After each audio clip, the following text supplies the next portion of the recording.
മാതൃകയിലേതുപോലെ ഒരു ഭൗമദിന പോസ്റ്റർ ഇങ്ക്സ്കേപ്പിൽ തയ്യാറാക്കുക. സൂചനകൾ ഇവിടെ കൊടുത്തിട്ടുണ്ട്. Create an earth day poster in Inkscape as shown in the model. കുറച്ച് ഹിൻസ് ഇവിടെ ഉണ്ട്, ഹിൻസ് വായിച്ചു നോക്കാം. Type and add text to the poster as shown in the model. Use the sans serif font for the first line and the free sans font for the second line. Okay, അതായത് പോസ്റ്ററിൽ മാതൃകയിലുള്ളതുപോലെ text type ചെയ്ത് ചേർക്കുക എന്ന് പറയുന്നുണ്ട്. ആദ്യ വരിക്ക് sans serif എന്ന ഫോണ്ടും രണ്ടാമത്തെ വരിക്ക് free sans എന്ന ഫോണ്ടും നൽകുക. Include the image named earth PNG from the images 10 folder into the poster. നമുക്ക് ഈ ഒരു ചിത്രം ഇമേജസ് 10 ഫോൾഡറിൽ earth.png എന്ന പേരിൽ തന്നിട്ടുണ്ട്. എന്നിട്ട് എന്ത് ചെയ്യുക, മാതൃകയിലേതുപോലെ ഒരു പശ്ചാത്തലം ക്രമീകരിക്കുക. Set A background as shown in the model. ഇത്രയും കാര്യങ്ങൾ ചെയ്ത ശേഷം പൂർത്തിയായ ഫയല് നിങ്ങളുടെ രജിസ്റ്റർ നമ്പർ _earth day എന്ന പേരിൽ exam10 products ഫോൾഡറിൽ PNG ഫയൽ ഫോർമാറ്റിൽ എക്സ്പോർട്ട് ചെയ്യാനാണ് പറയുന്നത്. Export the completed file in PNG format to the exam10 products folder with the file name register number _earth day. Okay, അപ്പൊ ഈ കാര്യം നമുക്ക് റെഡിയാക്കാം. അതിനുവേണ്ടി ആദ്യം നമ്മൾ എന്ത് ചെയ്യണം, ഇങ്ക്സ്കേപ്പ് ഓപ്പൺ ചെയ്യണം. ഓൾറെഡി വേറെ ഒരു SVG ഫയൽ ഒന്നും നമുക്ക് ഇവിടെ തന്നിട്ടില്ല. അതുകൊണ്ട് ഡയറക്റ്റ് ഇങ്ക്സ്കേപ്പ് അങ്ങോട്ടേക്ക് ഓപ്പൺ ചെയ്തിട്ട് നമുക്ക് നമ്മുടെ പണി അങ്ങോട്ടേക്ക് തുടങ്ങാം. ഓക്കെ, അപ്പൊ ഇങ്ക്സ്കേപ്പ് ഓപ്പൺ ചെയ്യാൻ വേണ്ടി താഴെ ഷോ ആപ്ലിക്കേഷൻസിലേക്ക് വരാം. ഷോ ആപ്ലിക്കേഷൻസിലേക്ക് വരിക. നമുക്ക് ആവശ്യമായിട്ടുള്ള ആപ്ലിക്കേഷൻസ് നമുക്ക് സെർച്ച് ചെയ്തിട്ട് എടുക്കാം. ഞാനിവിടെ ഇങ്ക്സ്കേപ്പ് എന്ന് സെർച്ച് ചെയ്യുന്ന സമയത്ത് ഇവിടെ വരുന്നുണ്ട്. ജസ്റ്റ് ക്ലിക്ക് ചെയ്യാം. ഓപ്പൺ ചെയ്യുന്ന സമയത്ത് ഈ രീതിയിലുള്ള ഒരു വിൻഡോ ആയിരിക്കും നമുക്ക് കിട്ടുന്നത്. അതിൽ താഴെയായിട്ട് ന്യൂ ഡോക്യുമെന്റ് ഉണ്ട്. താഴെ ന്യൂ ഡോക്യുമെന്റ് ഉണ്ട്, അതിൽ ക്ലിക്ക് ചെയ്യാം. അപ്പൊ നമ്മുടെ ഇങ്ക്സ്കേപ്പ് ഇവിടെ ഓപ്പൺ ആയിട്ടുണ്ട്. ആദ്യം തന്നെ ഒരു കാര്യം പറയാം, നമുക്ക് വേണമെങ്കിൽ ഈ ഒരു പേജ് ബോർഡർ ഇവിടെ നിന്ന് തൽക്കാലം ഒഴിവാക്കാം. ഒന്നുകിൽ ഇതിനകത്ത് തന്നെ വരക്കാം, എന്നാലും കുറച്ചുകൂടി നല്ല രീതിയിൽ നമുക്ക് വരക്കാൻ വേണ്ടിയിട്ട് പറ്റണമെന്നുണ്ടെങ്കിൽ ഈ ഒരു പേജ് ബോർഡറിനെ തൽക്കാലം ഇവിടെ നിന്ന് ഹൈഡ് ചെയ്യുന്നതായിരിക്കും നല്ലത്. അതിനു വേണ്ടിയിട്ട് ഫയലിലേക്ക് വരിക. ഫയലിൽ ഡോക്യുമെന്റ് പ്രോപ്പർട്ടീസ് എടുക്കുക. ഫയലിൽ ഡോക്യുമെന്റ് പ്രോപ്പർട്ടീസ്, ക്ലിയർ. ഫയലിൽ ഡോക്യുമെന്റ് പ്രോപ്പർട്ടീസ് എടുത്താൽ ഇങ്ങനെ ഒരു വിൻഡോ കിട്ടും. ഡോക്യുമെന്റ് പ്രോപ്പർട്ടീസ് എന്നൊരു വിൻഡോ കിട്ടും. ഈ വിൻഡോയിൽ താഴെ നോക്കിയാൽ ഇവിടെ ബോർഡർ കാണാം. ബോർഡറിന്റെ ഇവിടെ ഷോ പേജ് ബോർഡർ എന്ന് കാണാം. ഇവിടെ ഒരു ടിക്ക് മാർക്ക് ഉണ്ട്. ആ ടിക്ക് മാർക്കിൽ ഒന്ന് ക്ലിക്ക് ചെയ്ത് കഴിഞ്ഞാൽ ആ ടിക്ക് മാർക്ക് അങ്ങോട്ടേക്ക് പോകും. ആ സമയത്ത് തന്നെ നമ്മുടെ ഈ ഒരു പേജ് ബോർഡർ ഉണ്ടല്ലോ, അതും അങ്ങോട്ടേക്ക് പോയിട്ടുണ്ട്. ഓക്കെ, ഇനി നമുക്ക് ഈ ഒരു വിൻഡോ ക്ലോസ് ചെയ്യാം. ഡോക്യുമെന്റ് പ്രോപ്പർട്ടീസ് എന്ന് പറയുന്ന ഈ ഒരു വിൻഡോ നമുക്ക് ക്ലോസ് ചെയ്യാം. ഇനി നമുക്ക് ഇവിടെ കൃത്യമായിട്ട് ആവശ്യമായുള്ള കാര്യങ്ങളൊക്കെ വരച്ച് ചേർക്കാം. ഓക്കെ, എന്നിട്ട് അവസാനം വേണമെന്നുണ്ടെങ്കിൽ നമുക്ക് SVGയിലൊക്കെയാണ് സേവ് ചെയ്യാൻ പറഞ്ഞെങ്കിൽ വേണമെങ്കിൽ നമുക്ക് ആ ഒരു പേജ് ബോർഡറിനെ തിരിച്ചു കൊണ്ടുവരാം. ഓക്കെ, PNGയിലാണെങ്കിൽ അത് തിരിച്ചു കൊണ്ടുവരേണ്ട ആവശ്യമൊന്നുമില്ല, നമുക്ക് ഡയറക്റ്റ് എക്സ്പോർട്ട് ചെയ്യാൻ വേണ്ടിയിട്ട് പറ്റും. ഓക്കെ, നമുക്കത് പഠിക്കാം. ആദ്യം എന്താ ചെയ്യുന്നത്, ആദ്യം നമുക്ക് ബാക്ക്ഗ്രൗണ്ട് വരയ്ക്കാം. നമുക്ക് ആദ്യം വേണമെങ്കിൽ ഇതൊക്കെ തയ്യാറാക്കിയിട്ട് പിന്നീട് ബാക്ക്ഗ്രൗണ്ട് സെറ്റ് ചെയ്യാം, അല്ലെങ്കിൽ ആദ്യമേ ബാക്ക്ഗ്രൗണ്ട് അത് നമ്മുടെ സൗകര്യത്തിനനുസരിച്ച് നമുക്ക് ചെയ്യാൻ പറ്റുന്നതേ ഉള്ളൂ. ആദ്യം ഞാൻ ഈ രീതിയിലുള്ള ഒരു ബാക്ക്ഗ്രൗണ്ടാണ് വരയ്ക്കാൻ വേണ്ടിയിട്ട് പോകുന്നത്. അതിന് വേണ്ടിയിട്ട് റെക്റ്റാങ്കിൾ ടൂൾ എടുക്കുന്നു. Okay, create rectangles and squares എന്ന് പറയുന്ന ഈ റെക്റ്റാങ്കിൾസ് വരയ്ക്കാൻ പറ്റുന്ന ഈ ഒരു ടൂള് ക്ലിക്ക് ചെയ്തിട്ട് ജസ്റ്റ് ഇവിടെ പിടിച്ച് വലിച്ചിട്ട് ഇങ്ങനെ ജസ്റ്റ് ഒന്ന് വലിക്കുന്നു. ക്ലിയർ, കഴിഞ്ഞു. ഇനി നമുക്ക് ഇവിടെ പറഞ്ഞ ഈ ഒരു കളർ കൊടുക്കണം. ഒരു ലൈറ്റ് ആയിട്ടുള്ള ഒരു കളറാണ്. ഞാൻ ഇവിടെ ഈ ഒരു കളർ ചൂസ് ചെയ്ത് കൊടുക്കും. ഓക്കെ ഓക്കെ, ഇനി എന്താ വേണ്ടേ, പോസ്റ്ററിൽ മാതൃകയിലേതുപോലെ ടെക്സ്റ്റ് ടൈപ്പ് ചെയ്ത് ചേർക്കാം. ആദ്യം കാണുന്ന അവർ പവർ അവർ പ്ലാനറ്റ് എന്ന് പറയുന്ന ഈ ഒരു ടെക്സ്റ്റ് ടൈപ്പ് ചെയ്ത് ചേർക്കാം. അതിന് വേണ്ടിയിട്ട് എന്ത് ചെയ്യാം, നമുക്ക് ടെക്സ്റ്റ് ടൂൾ എടുക്കാം. ഇവിടെ ടെക്സ്റ്റ് ടൂൾ ഉണ്ട്. ഈ ടെക്സ്റ്റ് ടൂളിൽ ക്ലിക്ക് ചെയ്യാം. എന്നിട്ട് ഞാൻ ഇവിടെ ക്ലിക്ക് ചെയ്യുന്നു. എന്നിട്ട് ഇവിടെ ടൈപ്പ് ചെയ്യാം അവർ പവർ അവർ പ്ലാനറ്റ്.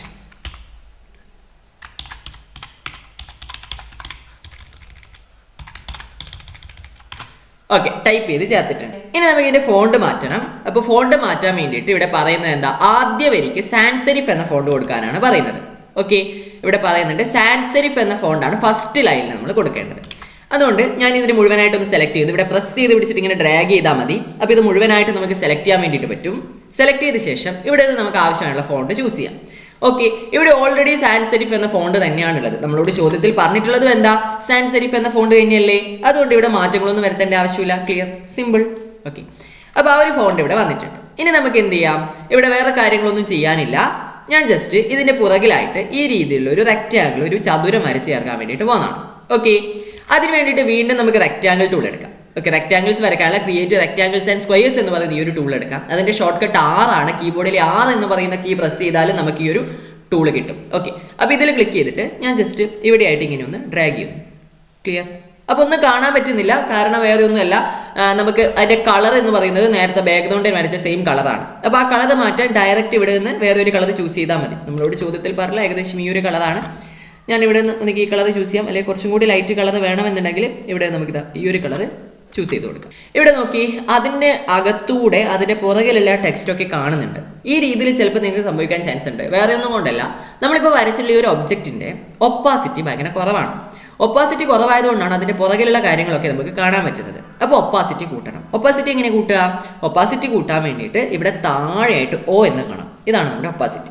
ഇത് 93% ആണുള്ളത്. അതുകൊണ്ടാണ് ഇതിൻ്റെ പുറമേ ഉള്ളതൊക്കെ കാണുന്നത്. അത് 100 ആക്കി കഴിഞ്ഞാൽ അതിൻ്റെ പുറത്തുള്ള ബേക്കിലുള്ള കാര്യങ്ങളൊന്നും നമുക്ക് കാണില്ല. ജസ്റ്റ് ഇതിങ്ങനെ കൂട്ടി കൊടുക്കുക. ഞാനിപ്പോൾ 100 ആക്കി, അപ്പോൾ അത് ക്ലിയർ ആയിട്ടുണ്ട്. ക്ലിയർ അല്ലേ? ഓക്കെ, ഇനി നമുക്ക് എന്താ വേണ്ടേ?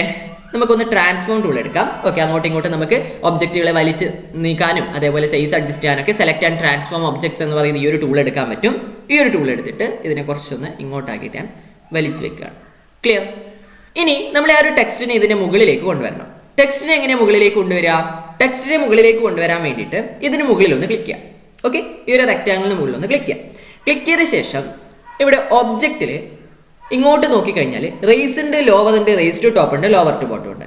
ഓക്കെ, ഇവിടെ നമുക്ക് എന്ത് ചെയ്താൽ മതി? ഈ ഒരു റെക്റ്റാങ്കിളെ തൊട്ട് പുറകിലേക്ക് ആക്കിയാൽ പോരെ? അതുകൊണ്ട് ലോവർ കൊടുത്താൽ മതി. ലോവർ കൊടുക്കുന്നതോടുകൂടി ഈ റെക്റ്റാങ്കിൾ എന്ത് ചെയ്തു? ആ ടെക്സ്റ്റിന്റെ പുറകിൽ പോയി. അപ്പോൾ നമുക്ക് എന്ത് ചെയ്യാൻ പറ്റി? ആ ടെക്സ്റ്റ് കൃത്യമായിട്ട് കാണാൻ പറ്റും. ക്ലിയർ? ഇനി ഒന്ന് നോക്കിയേ, ഇവിടെ ഒന്ന് ശ്രദ്ധിച്ച് നോക്കിയാൽ മനസ്സിലാവും. ഇതിന്റെ പുറകിൽ, അതായത് ഈ ഒരു പുറകിൽ നമ്മൾ വരച്ചിട്ടുള്ള റെക്റ്റാങ്കിളിന് ഒരു സ്ട്രോക്ക് കൊടുത്തിട്ട് കാണാം. ഇതേപോലെ ഒരു സ്ട്രോക്ക് അഥവാ ഒരു ബോർഡർ നമുക്ക് കൊടുക്കണം. എങ്ങനെയാണ് നമുക്കൊരു ഒബ്ജക്റ്റിന് ബോർഡർ കൊടുക്കാൻ പറ്റുക? സിമ്പിളാണ്. ഒന്ന് ആ ഒരു ഒബ്ജക്റ്റിൽ ക്ലിക്ക് ചെയ്യാം. ക്ലിക്ക് ചെയ്ത ശേഷം നമ്മൾ ഡയറക്റ്റ് കളർ പാലറ്റിൽ നിന്ന് ഒരു കളർ ചൂസ് ചെയ്ത് കഴിഞ്ഞാൽ, ഇവിടെ നിന്ന് ഒരു കളർ ഡയറക്റ്റ് ചൂസ് ചെയ്ത് കഴിഞ്ഞാൽ അതിൻ്റെ അകത്താണ് കളർ ആവുന്നത് അല്ലേ? എന്നാൽ അതിന് പകരമായിട്ട് നമ്മുടെ ആ ഒരു സ്ട്രോക്കിന് അഥവാ ബോർഡറിന് കളർ കിട്ടാൻ വേണ്ടിയിട്ട് നമ്മുടെ കീബോർഡിലെ ഷിഫ്റ്റ് കീ ഇല്ലേ, ഷിഫ്റ്റ് കീ പ്രസ് ചെയ്ത് പിടിച്ചിട്ട് നമ്മൾ കളർ പാലറ്റിൽ നിന്ന് ഒരു കളർ ചൂസ് ചെയ്താൽ കണ്ടില്ലേ, അതിൻ്റെ ബോർഡറിന് അതിൻ്റെ സ്ട്രോക്കിനായിരിക്കും കളർ കിട്ടുന്നത്. ഇവിടെ ഒരു പ്രശ്നം ഉണ്ട്, അത് ഭയങ്കര കട്ടിയുണ്ട് അല്ലെ, അതിൻ്റെ ആ സ്ട്രോക്കിൻ്റെ വിഡ്ത്ത് എന്ന് പറയുന്നത് ഭയങ്കര വലുതാണ്. അത് നമുക്ക് ചേഞ്ച് ചെയ്യണം. അത് ചേഞ്ച് ചെയ്യാൻ വേണ്ടിയിട്ട് ഒബ്ജക്റ്റിലേക്ക് വരിക. ഒബ്ജക്റ്റിൽ ഫിൽ ആൻഡ് സ്ട്രോക്ക് ഉണ്ട്. ഒബ്ജക്റ്റിൽ ഫിൽ ആൻഡ് സ്ട്രോക്ക് എടുത്താൽ നമുക്കിത് ഇതേപോലുള്ള ഒരു വിൻഡോ കിട്ടും. ക്ലിയർ? ഇങ്ങനെ ഒരു വിൻഡോ നമുക്ക് കിട്ടും.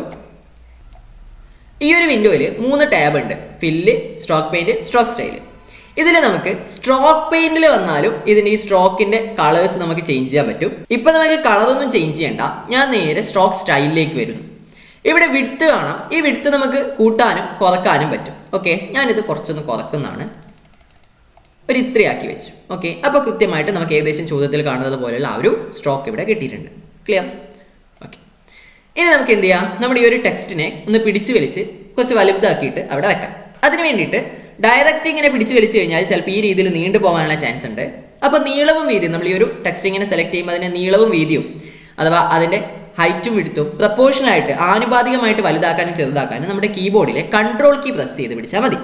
കൺട്രോൾ കീ പ്രസ് ചെയ്ത് പിടിച്ചിട്ടാണ് നമ്മൾ ഇങ്ങനെ പിടിച്ച് വലിക്കുന്നതെങ്കിൽ അതിൻ്റെ നീളവും വീതിയും ഒരു ആനുപാതികമായിട്ട് നമുക്ക് വലുതാക്കാനും ചെറുതാക്കാനും പറ്റും. ക്ലിയർ? ഞാനിപ്പം ഇതിവിടെ സെറ്റ് ചെയ്ത് വെച്ചിട്ടുണ്ട്. അപ്പോൾ ആ രണ്ടാമത്തെ ടെക്സ്റ്റ് ടൈപ്പ് ചെയ്യാൻ നമ്മൾ നേരത്തെ ചെയ്ത പോലെ തന്നെ ടെക്സ്റ്റുകൾ വരെ നമുക്ക് ടൈപ്പ് ചെയ്ത് ചേർക്കാൻ പറ്റുന്ന create and edit text objects എന്ന് പറയുന്ന ടൂൾ എടുക്കുന്നു. ഇവിടെ ഒന്ന് ക്ലിക്ക് ചെയ്യുന്നു. എന്നിട്ട് ഇവിടെ കൊടുത്തുള്ള അതേ കാര്യങ്ങൾ തന്നെ ക്യാപിറ്റൽ ലെറ്ററിൽ ടൈപ്പ് ചെയ്യാം. വേൾഡ്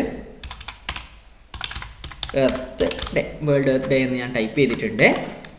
ഓക്കെ, ഇനി നമുക്ക് അതിന് ഈ ഒരു കളറാണ് കൊടുക്കേണ്ടത്. കളർ കൊടുക്കുന്നതിന് മുമ്പ് ഞാൻ ജസ്റ്റ് ഒന്ന് ഇതിന് മുഴുവനായിട്ട് സെലക്ട് ചെയ്യുന്നു. ജസ്റ്റ് ഇങ്ങനെ ഇവിടെ പ്രസ് ചെയ്ത് പിടിച്ചിട്ട് ഇങ്ങനെ വലിച്ചാൽ മതി. അപ്പോൾ മുഴുവനായിട്ട് സെലക്ട് ചെയ്യാൻ പറ്റും.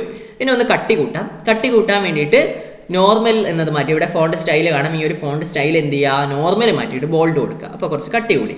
ഇനി നമ്മളോട് ചോദ്യത്തിൽ ഒരു ഫോണ്ട് പറഞ്ഞിട്ടുണ്ട്. ഫ്രീ സാൻസ് എന്ന ഫോണ്ടാണ് രണ്ടാമത്തെ വരിക്ക് കൊടുക്കേണ്ടത്. സെക്കൻഡ് ലൈനിന് ഫ്രീ സാൻസ് എന്ന ഫോണ്ട് കൊടുക്കണമെന്ന് പറഞ്ഞിട്ടുണ്ട്. അതുകൊണ്ട് എന്ത് ചെയ്യുക? ഫോണ്ട് നമുക്ക് ഇവിടെ നിന്ന് കൊടുക്കാം. ഡയറക്റ്റ് ഇവിടെ ജസ്റ്റ് ഫ്രീ എന്ന് ടൈപ്പ് ചെയ്യുമ്പോൾ തന്നെ നമുക്ക് കിട്ടും. ഓക്കെ, നിങ്ങൾക്ക് തോന്നിക്ക് ഇത് ഇവിടെ ക്ലിക്ക് ചെയ്തിട്ട് നമുക്ക് ഇവിടെ നിന്ന് എടുക്കാം.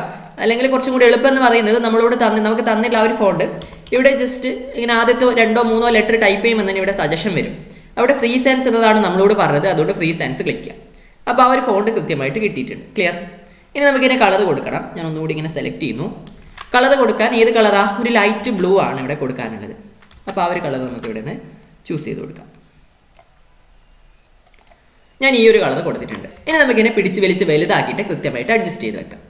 അപ്പോൾ അതിനെ വലുതാക്കാൻ വേണ്ടിയിട്ട് നമുക്കിവിടെ സെലക്ട് ആൻഡ് ട്രാൻസ്ഫോം ഒബ്ജക്ട്സ് എന്ന് പറയുന്ന ടൂൾ ഉണ്ട്. ഇതിൽ ക്ലിക്ക് ചെയ്യുക. എന്നിട്ട് നമ്മൾ വലുതാക്കേണ്ട ആ ഒരു ടെക്സ്റ്റിൽ ക്ലിക്ക് ചെയ്തിട്ട് നേരത്തെ പറഞ്ഞിട്ട് നമ്മളിങ്ങനെ പിടിച്ച് വലിക്കുന്ന സമയത്ത് ഇങ്ങനെ നീണ്ടു പോകുന്നതൊക്കെ ഒഴിവാക്കാൻ വേണ്ടിയിട്ട് നമുക്ക് നീളവും വീതിയും ഒരേ അനുപാതത്തിൽ വലുതാക്കാനും ചെറുതാക്കാനും ഒക്കെ പറ്റുന്നത് കൺട്രോൾ കീ പ്രസ് ചെയ്ത് പിടിച്ചാലാണ്. കൺട്രോൾ കീ പ്രസ് ചെയ്ത് പിടിച്ചിട്ട് ഇങ്ങനെ വലിച്ചു നോക്കിയേ. അപ്പോൾ കൃത്യമായിട്ട് നമുക്കിങ്ങനെ ഈ രീതിയിൽ വലുതാക്കാൻ വേണ്ടി പറ്റും. ഇനി എന്താ വേണ്ടേ? ഈ രീതിയിലുള്ളൊരു ചിത്രം വേണം. ഓൾറെഡി നമ്മുടെ ചോദ്യത്തിൽ പറഞ്ഞ ഇമേജസ് 10 ഫോൾഡറിലുള്ള earth.png എന്ന ചിത്രം പോസ്റ്ററിലേക്ക് ഉൾപ്പെടുത്തുക. അപ്പോൾ ഒരു ചിത്രം, ഒരു PNG JPG, ഇവിടെ ശ്രദ്ധിക്കുക, PNG അല്ലെങ്കിൽ JPG പോലുള്ള ഒരു ചിത്രം നമുക്ക് ഇങ്ങോട്ടേക്ക് ഉൾപ്പെടുത്തണം എന്നുണ്ടെങ്കിൽ, ഇങ്ങോട്ടേക്ക് കൊണ്ടുവരണം എന്നുണ്ടെങ്കിൽ നേരെ ഫയലിലേക്ക് പോവാം. ഫയലിൽ ഇമ്പോർട്ട് എന്ന് കാണാം. ഫയലിൽ ഇമ്പോർട്ട്. ക്ലിയർ? ഫയലിൽ ഇമ്പോർട്ട്. അപ്പോൾ നമ്മളിവിടെ ആവശ്യമുള്ള ചിത്രം ഏതാണ് എന്ന് ചോദിക്കും. അപ്പോൾ ജസ്റ്റ് ഹോമിലേക്ക് വരിക. ഹോമിൽ നമ്മളോട് പറഞ്ഞത് ഇമേജസ് 10 എന്ന ഫോൾഡറാണ്. അതുകൊണ്ട് ഇമേജസ് 10 എന്ന ഫോൾഡറിലേക്ക് വരിക. അതിനകത്ത് കുറേ ചിത്രങ്ങളുണ്ട്. നമുക്കിവിടെ വേണ്ടത് earth.png എന്ന് പറയുന്ന ഈ ഒരു ചിത്രമാണ്. ഒന്നുകിൽ അതിൽ ഡബിൾ ക്ലിക്ക് ചെയ്യാം, അല്ലെങ്കിൽ അതിൽ ക്ലിക്ക് ചെയ്തിട്ട് എന്ത് ചെയ്യാം, ഓപ്പൺ കൊടുക്കാം. അപ്പോൾ ഇങ്ങനെ ഒരു വിൻഡോ വരും. ഇവിടെ വേറെ ഒന്നും ചെയ്യേണ്ട, ഓക്കെ അടിച്ചാൽ മതി. ആ ചിത്രം ഇവിടെ വന്നിട്ടുണ്ട്. ശ്രദ്ധിക്കുക, ചിത്രം പിടിച്ച് വലുതാക്കുന്ന സമയത്ത് നേരത്തെ പറഞ്ഞതുപോലെ ഇങ്ങനെ പിടിച്ച് വലുതാക്കരുത്, അല്ലെങ്കിൽ ഇങ്ങനെ ചെറുതാക്കുകയൊക്കെ ചെയ്യുന്ന സമയത്ത് ഇങ്ങനെ നീണ്ടു പോകാനുള്ള ചാൻസ് ഉണ്ട്. സോ കൺട്രോൾ കീ പ്രസ് ചെയ്ത് പിടിച്ചിട്ട് തന്നെ ഇതിനെ ഇങ്ങനെ പിടിച്ച് വലിച്ച് വലുതാക്കുക. ഓക്കെ അല്ലേ? ക്ലിയർ അല്ലേ? നമ്മളോട് ഈ ഒരു ചോദ്യത്തിൽ പറഞ്ഞതുപോലെയുള്ള കാര്യങ്ങൾ നമ്മൾ ചെയ്ത് കഴിഞ്ഞിട്ടുണ്ട്. ഇനി നമുക്കിതിനെ കുറച്ച് സെൻറ്ററിലേക്ക് അലൈൻ ചെയ്ത് വെക്കാൻ വേണ്ടിയിട്ട് ഇവിടെ ഒന്ന് പ്രസ് ചെയ്ത് പിടിച്ചിട്ട് ഇങ്ങനെ ഡ്രാഗ് ചെയ്യാം. അപ്പോൾ നമുക്ക് ആവശ്യമായിട്ടുള്ള ഒബ്ജക്റ്റുകളൊക്കെ തന്നെ സെലക്ട് ചെയ്യാൻ പറ്റും. ഓക്കെ, ഇങ്ങനെ ഏതൊക്കെ ഒബ്ജക്റ്റുകളാണോ വേണ്ട അതിനൊക്കെ കവർ ചെയ്യാൻ പറ്റുന്ന വിധത്തിൽ ജസ്റ്റ് പുറത്തൊന്ന് പ്രസ് ചെയ്ത് പിടിച്ച് ഇങ്ങനെ ഡ്രാഗ് ചെയ്താൽ മതി. എന്നിട്ട് നമുക്കിതിനെ പിടിച്ച് വലിച്ചിട്ട് ഇതിങ്ങനെ ഈ രീതിയിലേക്ക് അഡ്ജസ്റ്റ് ചെയ്ത് വെക്കാൻ വേണ്ടിയിട്ട് പറ്റും. അവസാനം പറയുന്നത് മാതൃകയിൽ ഇതുപോലെ പശ്ചാത്തലം ക്രമീകരിക്കാനാണ്. ഓൾറെഡി നമ്മൾ പശ്ചാത്തലം ആ ഒരു ബാക്ക്ഗ്രൗണ്ട് ക്രമീകരിച്ചിട്ടുണ്ട്, അല്ലെങ്കിൽ ആ ബാക്ക്ഗ്രൗണ്ട് സെറ്റ് ചെയ്ത് വെച്ചിട്ടുണ്ട്. അതുകൊണ്ട് മാറ്റങ്ങളൊന്നും വരുത്തേണ്ട ആവശ്യമില്ല. ഈ രീതിയിൽ തന്നെ നിൽക്കുന്നു. ഇനി ബാക്ക്ഗ്രൗണ്ടിന് കളർ ചേഞ്ച് ചെയ്യണമെന്നുണ്ടെങ്കിൽ നിങ്ങൾക്ക് ഇവിടെ നിന്ന് ചേഞ്ച് ചെയ്യാം കേട്ടോ. ഈ രീതിയിൽ നമുക്ക് ചേഞ്ച് ചെയ്ത് കൊടുക്കാം. ഇനി വളരെ ഇമ്പോർട്ടൻ്റ് ആയിട്ടുള്ള ഒരു കാര്യം നമ്മളിവിടെ ശ്രദ്ധിക്കാനുള്ള എന്താണെന്ന് വെച്ച് കഴിഞ്ഞാൽ, ഇവിടെ താഴെ നോക്കി പൂർത്തിയാക്കിയ ഫയൽ നിങ്ങളുടെ രജിസ്റ്റർ നമ്പർ _earthday എന്ന പേരിൽ നമ്മുടെ ഫോൾഡറിനകത്ത് PNG ഫയൽ ഫോർമാറ്റിലാണ് എക്സ്പോർട്ട് ചെയ്യേണ്ടത്. അത് വളരെ ഇമ്പോർട്ടൻ്റ് ആയിട്ടുള്ള ഒരു കാര്യമാണ്. PNG ഫയൽ ഫോർമാറ്റിലേക്ക് എക്സ്പോർട്ട് ചെയ്യാൻ പറയുമ്പം നമ്മൾ ശ്രദ്ധിക്കേണ്ട ഒരു കാര്യമുണ്ട്. എന്ത് ചെയ്യാം, നമുക്ക് ഇതിനെ മുഴുവനായിട്ടൊന്ന് ഗ്രൂപ്പ് ചെയ്യാം. അങ്ങനെയാണെങ്കിൽ അങ്ങനെ ഗ്രൂപ്പ് ചെയ്ത് കഴിഞ്ഞാൽ നമ്മൾ സെലക്ട് ചെയ്യുന്ന ഭാഗത്തെ മാത്രമായിട്ട് നമുക്ക് സുഖമായിട്ട് എക്സ്പോർട്ട് ചെയ്യാൻ വേണ്ടി പറ്റും. അതുകൊണ്ട് എന്ത് ചെയ്യുക, ഇവിടെ പ്രസ് ചെയ്ത് പിടിച്ചിട്ട് ഇങ്ങനെ മുഴുവനായിട്ട് ഡ്രാഗ് ചെയ്യാം. മുഴുവൻ കവറാവുന്ന വിധത്തിൽ ഇങ്ങനെ ഒന്ന് പുറത്ത് പ്രസ് ചെയ്ത് പിടിച്ച് ഡ്രാഗ് ചെയ്യാം. അപ്പോൾ എല്ലാ ഒബ്ജക്റ്റുകളും ഇതേപോലെ നമുക്ക് സെലക്ട് ചെയ്യാൻ വേണ്ടിയിട്ട് പറ്റും. ഇനി ഇതിനെ ഗ്രൂപ്പ് ചെയ്യാം. ഗ്രൂപ്പ് ചെയ്യാൻ വേണ്ടിയിട്ട് ഒബ്ജക്റ്റിൽ ഗ്രൂപ്പ് കൊടുക്കുക. ഒബ്ജക്റ്റിൽ ഗ്രൂപ്പ്. അപ്പോൾ നമുക്ക് ഇങ്ങനെ ഒറ്റയടിക്ക് ഗ്രൂപ്പ് ചെയ്യാൻ വേണ്ടിയിട്ട് പറ്റും. ഇനി എന്ത് ചെയ്യുക, എക്സ്പോർട്ട് ചെയ്യാനാണ് പറഞ്ഞത്. എക്സ്പോർട്ട് ചെയ്യാൻ വേണ്ടിയിട്ട് ഫയലിൽ എക്സ്പോർട്ട് PNG ഇമേജിലേക്ക് വരാം. ഫയലിൽ എക്സ്പോർട്ട് PNG ഇമേജ്. അപ്പോൾ ഇത് ഇങ്ങനെ ഒരു വിൻഡോ നിങ്ങൾക്ക് കിട്ടും, എക്സ്പോർട്ട് PNG ഇമേജ് എന്ന് പറഞ്ഞിട്ട്. ഇവിടെ കുറേ ടാബുകൾ കാണാം. ശ്രദ്ധിക്കേണ്ട കാര്യം, ഇവിടെ സെലക്ഷൻ എന്നത് ചൂസ് ചെയ്യാം. സെലക്ഷൻ ആണ് നിങ്ങൾ ചൂസ് ചെയ്യുന്നതെങ്കിൽ നമ്മൾ എന്താണോ സെലക്ട് ചെയ്ത് വെച്ചിട്ടുള്ളത് ആ സെലക്ട് ചെയ്ത് വെച്ചിട്ടുള്ള കാര്യങ്ങൾ മാത്രമായിട്ട് നമുക്ക് എക്സ്പോർട്ട് ചെയ്ത് കിട്ടും. അപ്പോൾ നമ്മൾ ഓൾറെഡി എന്ത് ചെയ്യുന്നുണ്ട്, ഇതിലുള്ള എല്ലാ ഒബ്ജക്റ്റുകളെയും ഒരുമിച്ച് ഗ്രൂപ്പ് ചെയ്തിട്ടുണ്ട്. അതുകൊണ്ട് ഈ ഗ്രൂപ്പ് ചെയ്യൽ ഇതാണ് നമ്മൾ സെലക്ട് ചെയ്യുന്നത്. അതുകൊണ്ട് എന്ത് ചെയ്യാൻ പറ്റും, ഇത് മുഴുവനായിട്ട് ഈ ഒരു ഭാഗത്തെ മുഴുവനായിട്ട് നമുക്ക് എക്സ്പോർട്ട് ചെയ്യാൻ പറ്റും. അതുകൊണ്ട് ഈ രീതിയിൽ അവസാനം ഗ്രൂപ്പ് ചെയ്യുന്നതാണ് നല്ലത്. ഓക്കെ, പിന്നെ ഡ്രോയിങ് ഉണ്ട്. ഡ്രോയിങ് എന്ന് പറയുമ്പോൾ ഇവിടെ എവിടെയൊക്കെ എന്തെങ്കിലുമൊക്കെ വരച്ചിട്ടുണ്ടെങ്കിൽ ആ വരച്ചത് മുഴുവനായിട്ട് നമുക്ക് എക്സ്പോർട്ട് ചെയ്യാം. പേജ് എന്ന് പറയുമ്പോൾ നമ്മൾ ആദ്യം ഒരു പേജ് ബോർഡർ ഉണ്ടായില്ലേ, അതിൻ്റെ അകത്ത് കൊള്ളുന്ന കാര്യങ്ങൾ മാത്രമേ നമുക്ക് എക്സ്പോർട്ട് ചെയ്യാൻ വേണ്ടിയിട്ട് പറ്റും. ഇവിടെ ഞാൻ സെലക്ഷൻ ആണ് ചൂസ് ചെയ്യുന്നത്. അപ്പോൾ സെലക്ട് ചെയ്തിട്ടുള്ള കാര്യങ്ങൾ അതേ രൂപത്തിൽ നമുക്ക് എന്ത് ചെയ്യാൻ പറ്റും, എക്സ്പോർട്ട് ചെയ്യാൻ വേണ്ടി പറ്റും. ഓൾറെഡി നമ്മൾ ഗ്രൂപ്പ് ഒക്കെ ചെയ്തിട്ടുണ്ട്. ഇനി എന്ത് ചെയ്യുക, നമുക്കൊരു പാത്ത് എവിടെയാണ് ഇത് സേവ് ചെയ്യേണ്ടത് എന്ന് ചൂസ് ചെയ്ത് കൊടുക്കണം. അതുകൊണ്ട് എക്സ്പോർട്ട് ആസ് ക്ലിക്ക് ചെയ്യാം. ശ്രദ്ധിക്കണം, എക്സ്പോർട്ട് ആസ് ക്ലിക്ക് ചെയ്യാം. എവിടെയാണ് നമുക്ക് സേവ് ചെയ്യേണ്ടത്, നമ്മളെ ഹോമിനകത്ത് exam10 products എന്ന ഫോൾഡറിലേക്ക് വരാം. exam10 products. അതിലെന്ത് ചെയ്യാം, കൃത്യമായിട്ട് പേര് കൊടുക്കുക. ആദ്യം നമ്മൾ രജിസ്റ്റർ നമ്പർ കൊടുക്കുക. എന്താണോ നിങ്ങളുടെ രജിസ്റ്റർ നമ്പർ ആ രജിസ്റ്റർ നമ്പർ കൊടുക്കുക. എന്നിട്ട് അണ്ടർസ്കോർ ഇട്ട് കൊടുക്കുക. എങ്ങനെ അണ്ടർസ്കോർ ഇടുന്നത്, നമ്മളെ കീബോർഡിലെ ഷിഫ്റ്റ് കീ പ്രസ് ചെയ്ത് പിടിച്ചിട്ട് അണ്ടർസ്കോറിന്റെ കീയില്ലേ ആ ഒരു കീ പ്രസ് ചെയ്താൽ മതി. ക്ലിയർ? സിമ്പിൾ ആണ്, നമ്മളത് ചെയ്തിട്ടുണ്ടാവും. ഇനി എന്താ പേര് പറഞ്ഞിട്ടുള്ളത്, earthday എന്ന പേരാണ്. അത് അതേപോലെ കൊടുത്താൽ മതി. earthday എന്ന് ഞാനിവിടെ പേര് കൊടുത്തിട്ടുണ്ട്. ക്ലിയർ? PNG എന്ന് പറയുന്ന ഒരു എക്സ്റ്റൻഷൻ ഇവിടെ .png, ആ ഒരു എക്സ്റ്റൻഷൻ അവിടെ നിന്നോട്ടെ. ഇനി അഥവാ ആ എക്സ്റ്റൻഷൻ അവിടെ ഇല്ല എങ്കിലും കുഴപ്പമൊന്നുമില്ല. ഓക്കെ, കാരണം എന്തായാലും നമ്മളിത് PNG ഫോർമാറ്റിലേക്കായിരിക്കും എക്സ്പോർട്ട് ആവുന്നത്. ക്ലിയർ അല്ലേ? ഇനി നമുക്ക് സേവ് ബട്ടൺ പ്രസ് ചെയ്യാം. അപ്പോൾ നമുക്ക് ഇത്രയും ചെയ്യാനുള്ളൂ. ഇത്രയും ചെയ്ത് കഴിഞ്ഞാൽ സംഭവം സെറ്റായി.